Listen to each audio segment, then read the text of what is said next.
Hoje é dia de entender o final da profecia dada a Daniel.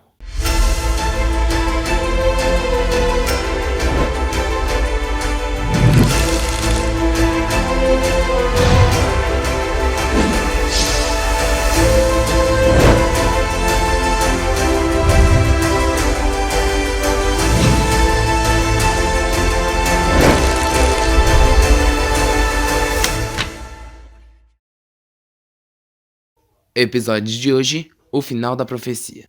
Mike e sua mãe estão ainda de férias. Aproveitaram o passeio para conversar. Mamãe, podemos conversar sobre o final da profecia dos 2300 anos? Sei que no final da profecia diz que o santuário seria purificado, não é? Quero muito entender direitinho tudo isso. Até 2300 tardes manhãs e o santuário será purificado. Até a época do grande desapontamento, em 1844, a maioria dos cristãos achava que o santuário mencionado nessa profecia de Daniel se referia à terra. Assim, quando Guilherme Miller leu que o santuário seria purificado no fim dos 2300 tardes e manhãs ou anos, pensou que a profecia significava que a terra seria purificada pelo fogo da segunda vinda de Jesus. Quando Jesus não veio ao mundo e o mundo não acabou, os mileritas ficaram muito confusos. Por que Jesus não tinha vindo? Onde estava o erro? O problema não foi com a matemática de Guilherme Miller. Nós fizemos o cálculo e chegamos às mesmas conclusões, mas eles erraram com o que aconteceria no final dos 2300 anos, não foi? Realmente, nos seus estudos descobriram que não há nas escrituras uma prova que apoie a ideia popular da época de que a terra é o santuário. Acharam, porém, uma completa explicação do assunto do santuário quanto à sua natureza, localização e serviços. Agora eles entenderam que o santuário na verdade estava no céu. Por que você não lê Hebreus 9, de 1 a 5 e depois me diz o que acha que o texto está dizendo? Deixa eu ver. Está falando sobre as instruções de Deus para um lugar de adoração. Ele mandou levantar uma tenda santa para adoração. A primeira área da tenda era chamada Lugar Santo. Nesse lugar havia um castiçal e uma mesa com pão feito especialmente para Deus. Havia um altar de ouro para queimar incenso também. Uma cortina separava essa parte da outra sala, que se chamava o Lugar Santíssimo. A única coisa ali era a caixa de madeira chamada Arca, que era coberta de ouro. Dentro da caixa, os 10 mandamentos, um pote dourado contendo maná e a vara de Arão que tinham brotado, com folhas e amêndoas. Muito bem, Mike. O apóstolo Paulo fala de um tabernáculo no céu. Ora, a suma do que temos dito é que temos um sumo sacerdote e tal que está sentado nos céus, à destra do trono da majestade, ministro do santuário do verdadeiro tabernáculo, o qual o Senhor fundou e não o homem. Isso não dá a impressão de que o santuário é a terra. Para dizer a verdade, quando lemos, temos certeza que o santuário está no céu. Certo. O santuário original está no céu. O santuário que Moisés erigiu nos templos do Antigo Testamento era uma cópia. 3 escritores da Bíblia nos dizem que há um santuário no céu. Primeiro, Moisés diz que construiu um no Antigo Testamento, conforme o modelo que Deus lhe mostrou. Depois, Paulo fala do santuário no céu e do fato de que ele era modelo para aquele que Moisés erigiu no deserto. E, finalmente, João chegou a ver o santuário no céu, numa visão, e descreveu lá no livro do Apocalipse.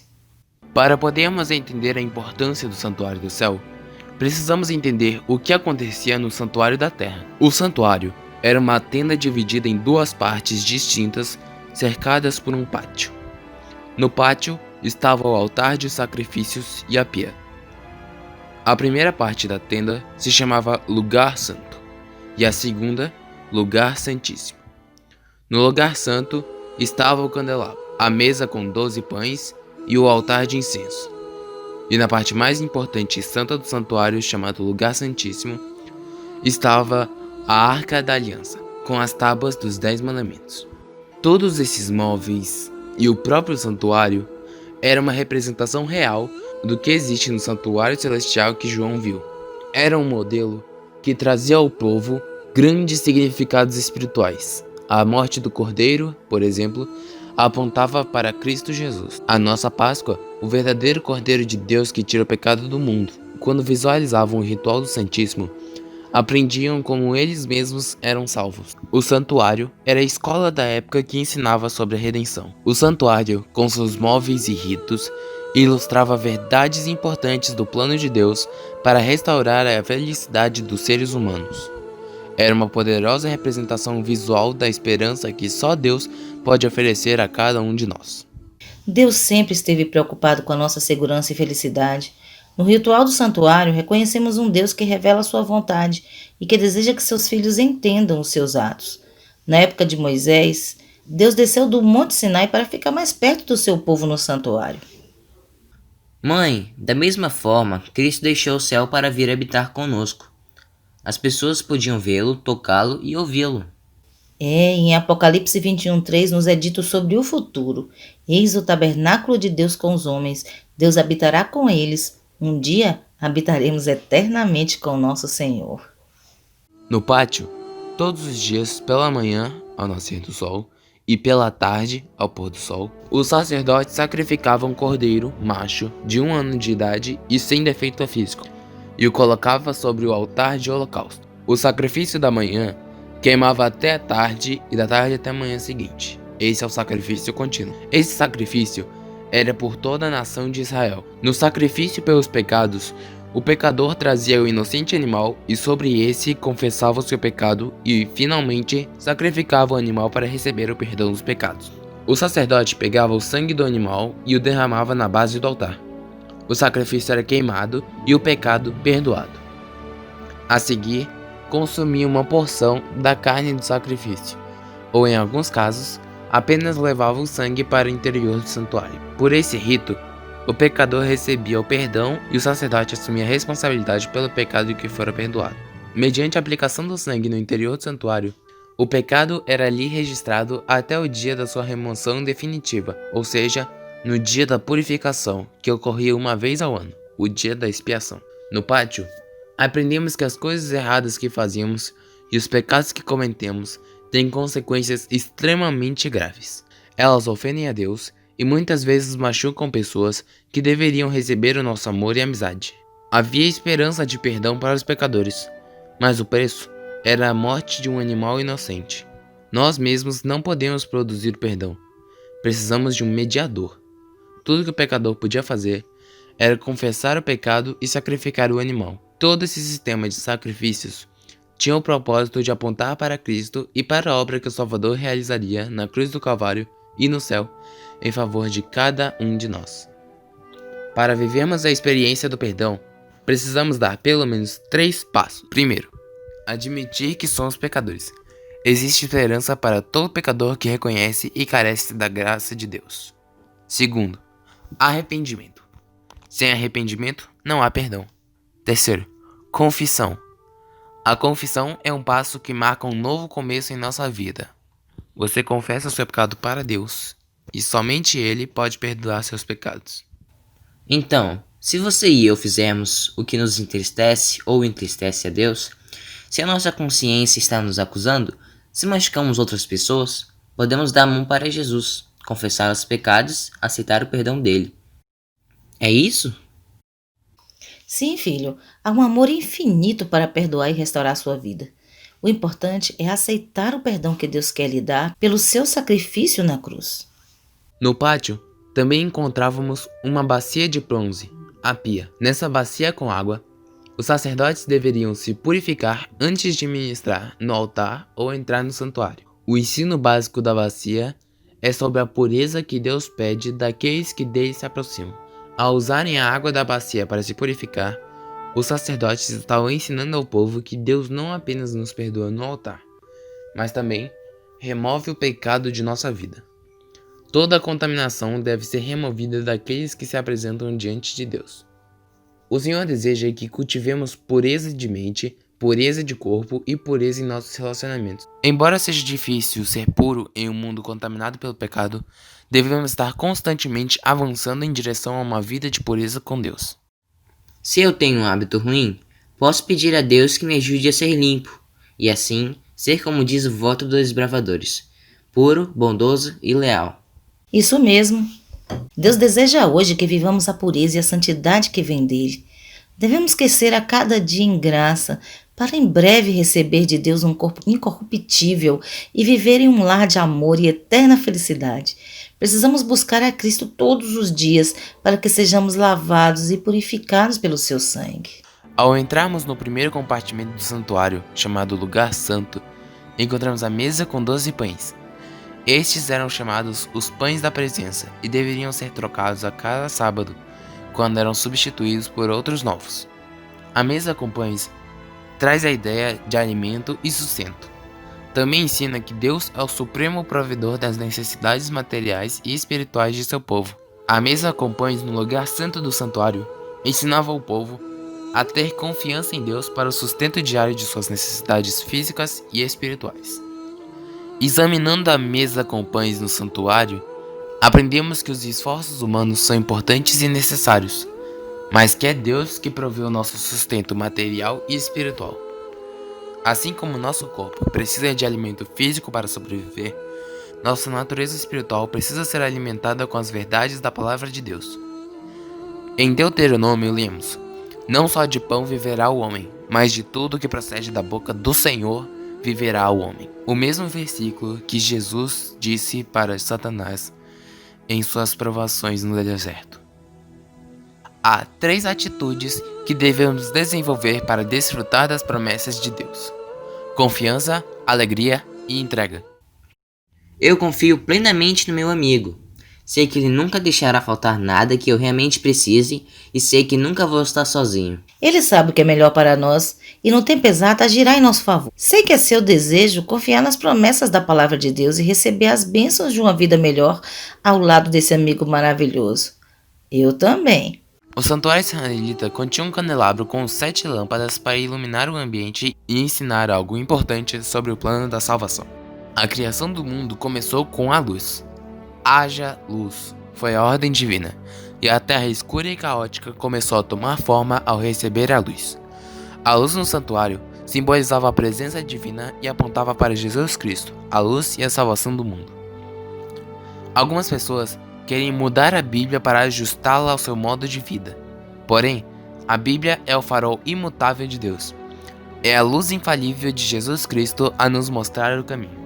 Por isso, somos nós que temos que ajustar a nossa vida para andar de acordo com a vontade de Deus revelada nas Escrituras. Jesus é a luz no fim do túnel que oferece esperança de uma saída para os problemas que enfrentamos. Em Cristo, não há nenhum problema insolúvel. Por mais complexo que pareça, Ele nos dá poder para enfrentar todas as más circunstâncias que surgem. Lâmpada para os meus pés é a sua palavra e luz para os meus caminhos. Assim, nunca vou andar no escuro. Sim, é verdade. Um móvel importante no santuário era o altar de incenso. É assim chamado porque nesse altar o sacerdote queimava incenso diariamente. O incenso enchia o santuário com um suave aroma e difundia sua fragrância pelos arredores do tabernáculo. No altar, o sacerdote também oferecia o sangue sacrificial em favor dos pecadores. Ele apresentava então o pedido de perdão diante do altar de incenso e aspergia um pouco do sangue no véu. Profundas lições eram ensinadas ao povo de Deus mediante os ritos do altar de incenso. A aplicação do sangue no altar de incenso significava o registro do pecado no santuário até o dia da expiação, quando o santuário era purificado e o pecado era lançado definitivamente sobre a cabeça do originador do pecado. A obra do sacerdote no altar de incenso era uma antecipação profética da obra de Cristo em favor dos pecadores no santuário celestial. A palavra que resume o altar de incenso é amor. Foi o amor infinito de Cristo pelo ser humano que o levou a sofrer a morte de cruz. Por amor, Jesus viveu, morreu e ressuscitou para nos livrar do pecado e da culpa. Graças ao infinito amor de Deus manifestado na cruz, brevemente esse planeta será purificado do pecado e de suas consequências.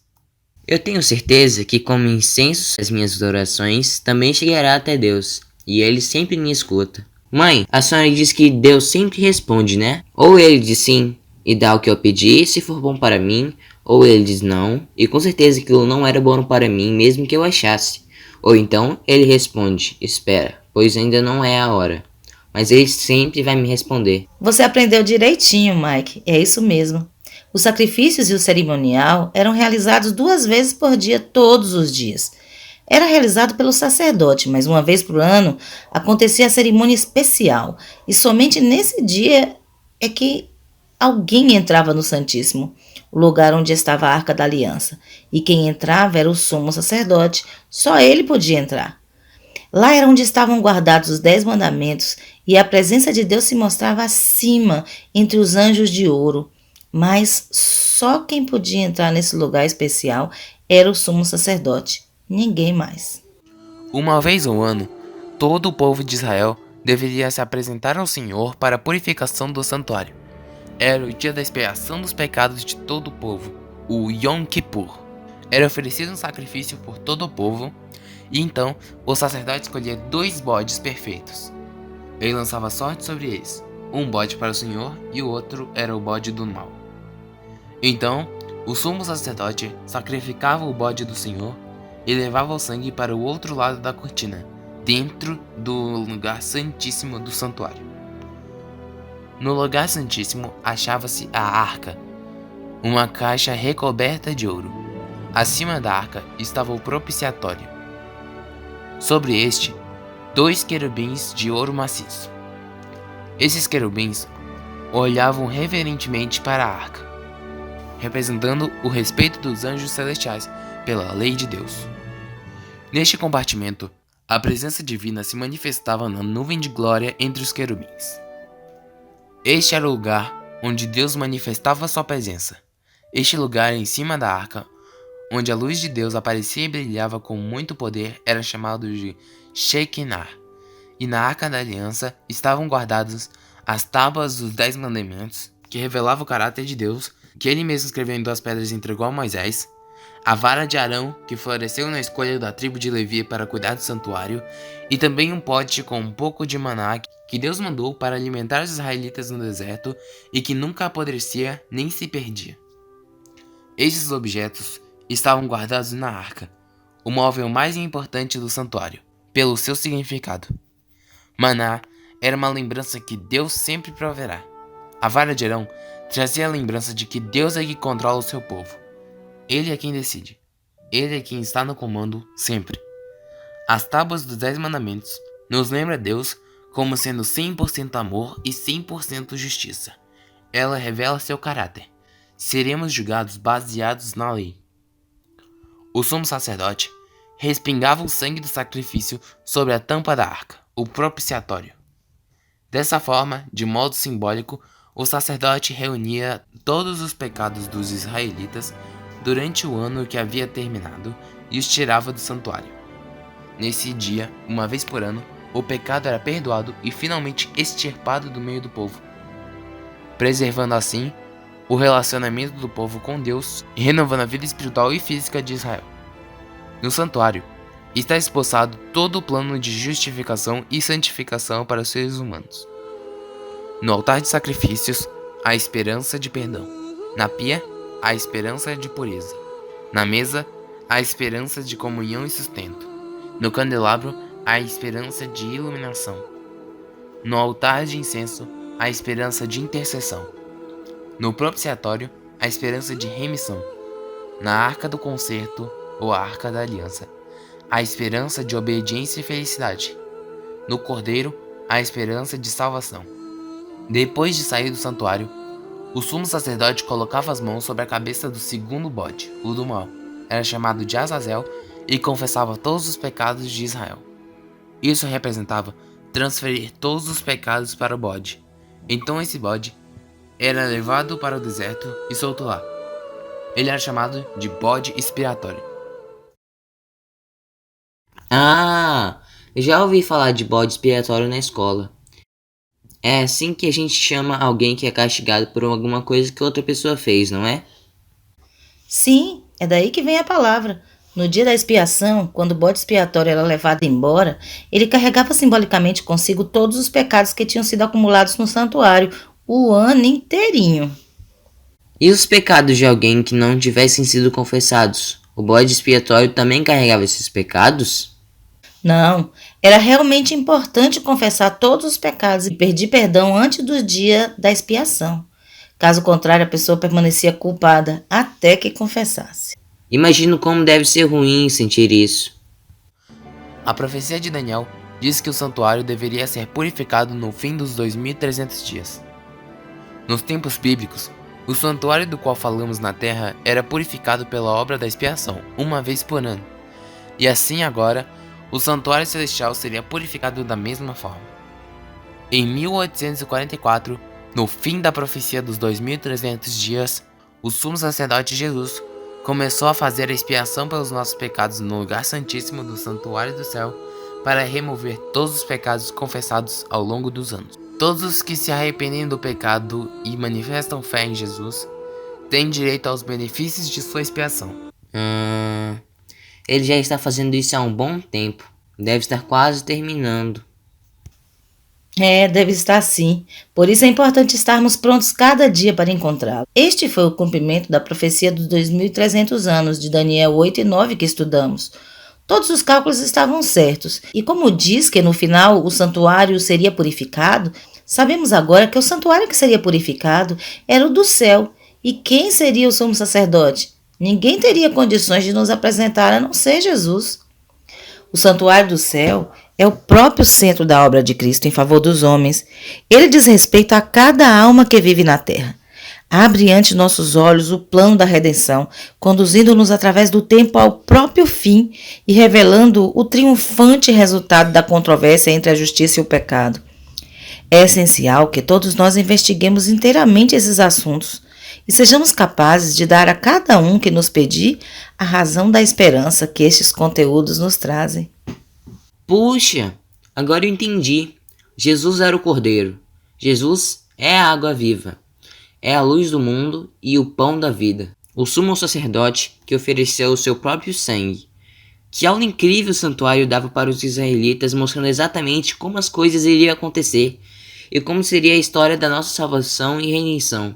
Bem didático. Adoro aulas práticas. Como Deus é criativo e amoroso. Uau! Mas, mãe, e o que Jesus está fazendo agora? Ele está indo no santuário do céu? Essa é uma pergunta para a nossa próxima conversa, Mike. Vamos voltar para casa? Daqui a pouco é hora do almoço. Eles voltaram para casa. Eu quero estudar mais sobre o santuário, pois sei que aprenderei mais sobre o plano que Deus idealizou para nossa salvação. Próximo episódio: o que Jesus está fazendo hoje? Até lá!